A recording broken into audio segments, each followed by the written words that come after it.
Oh, it's just awesome what she's done and just the way she's prepared herself. She's had some really great outings, so she's confident.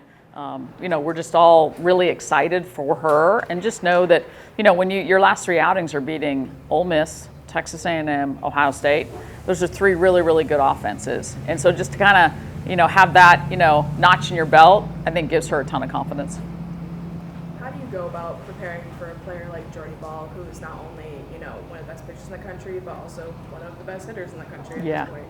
I think from a pitching standpoint, not that she and Carlin are the same pitcher, but, we've got an elite pitcher on our staff, and we get to face her every week. And so, that kind of gives you that sense of, I'm going to win a few battles, I'm going to lose a lot of battles. And I think the thing about facing somebody really good in the circle is understanding that you're not going to get it every time.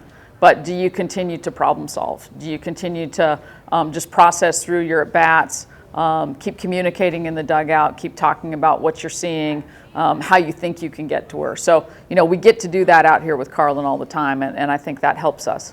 Y'all did play this season, but it was so long ago. Did Yeah. you take anything from that at all, or not so much? It was the first game of the season. We had a bad news Bears inning that resulted in a lot of unearned runs. It's one of those games where if we don't have that inning, you're like, this could have gone 9, 10 innings. I mean, who knows how many, because, again, two great pitchers going at it. What I take away from that is just a ton of respect for who they are as a program and what a good team is coming in here, and the ability to see that up close and personal, even though it was a long time ago. How important is situational hitting, especially against a pitcher as talented as Lady Vols? It's critical. I mean, and situational hitting in terms of, hey, can you take an at-bat to 8, 9, 10, 11 pitches? Can you just stay in there and keep battling and battling and battling and put enough balls in play consecutively that you have a chance to make something happen? Draw your walks when they come, get your hit by pitches when they come your way. I mean, every little thing matters. And, we talked this season a lot about buying into those little things and celebrating those little things. And this is the weekend it's going to be most necessary. Why is it, do you feel like Sage has really come into her own at the end of the regular season and then over the last week in regionals? Sage never stopped working, even if she had outings that weren't her greatest. She's really hard on herself in the bullpen, very demanding of herself. But I think what you've really seen her grow in this year is the mental game and an understanding that the physical is only part of it. It's when she can go out there and not try to force the physical to happen and just trust that I put in the work and I'm going to just let myself go and pitch. And the more she does that, the more she understands that that's the key.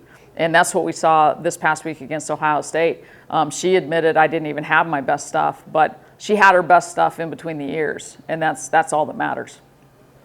As the offense looked a lot different last weekend compared to, the games leading up to the tournament. Just what did you see out of the offense that you really like that makes you feel confident going into games that could turn into pitcher's duels? I saw hitting and production throughout the lineup. And that's so important for us because we've got a lot of young people in our lineup. We have 3 true freshmen. You might as well consider Gabby Leach a freshman, in terms of the number of reps she got last year. So, we kind of knew in the beginning of the season that putting these people in the lineup, it was going to take them some time, but we really felt like it would pay off. And I think that's what we started to see last weekend is just the failures are what you learn from. And they've been able to experience those failures, but they all have a get right back up and go mindset. And we're starting to see the fruition of that. There's been a lot of attention on Jordy this season, and rightly so, but Ava Cusack is having an incredible season too. Just what challenges does she present for you guys? They all present challenges. I mean, look at the home run numbers. They're one of the few teams in history to hit, more than 100 doubles and more than 100 home runs. So I think they're another lineup that, 1 through 9, everyone's going to present a challenge. We saw that the first game. They swing with a lot of confidence. They swing with a lot of conviction. But yeah, Ava Cusack, I mean, you look at the numbers from Wisconsin to Nebraska, they've done a great job with her as a hitter. What does it say about this program to just have a matchup like this with all the attention around it, primetime game, ESPN, just where this program is, the consistency of being in 3 supers in a row as well? I think it says, even more about just college softball. And every year you think it can't get any better, right? It can't get any more competitive. It can't draw any more attention. It can't be in the limelight any more than it is. And like you say, here we are. And so I think college softball is in an incredible place. I'm really proud of the program. You know, it's been 24 years. Here with my husband and I for 20, and then, you know, the last 4 years, me in this role, but it's not about us. It's about 24 years, and actually 30 years, because this program was around before us, of amazing young women to come through this program, amazing assistant coaches and staff members. It takes a village. It takes everybody, but really it's all about the players, and I hope our alums really just take a lot of pride when they watch us this weekend, and they just watch what softball has become at Tennessee, because they're the ones that started the legacy and tradition.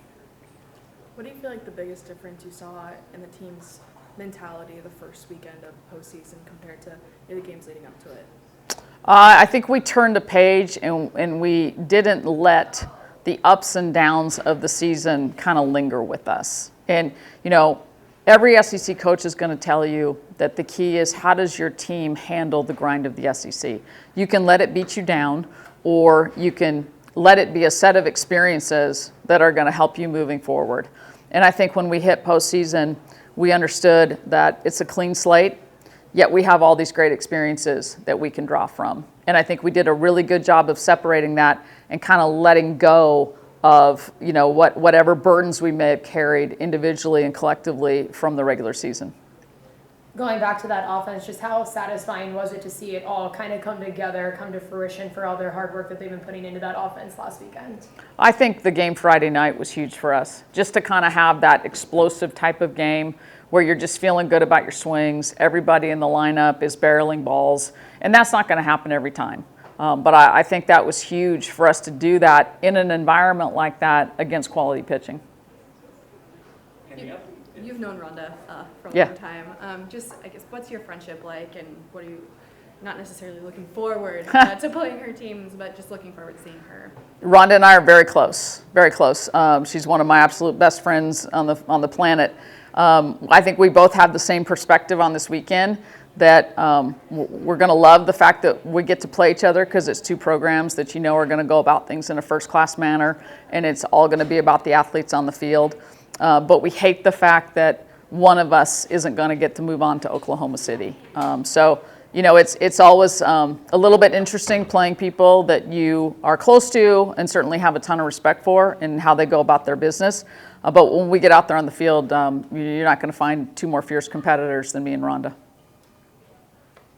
All right, thank you guys. Awesome, thank you. Thank you.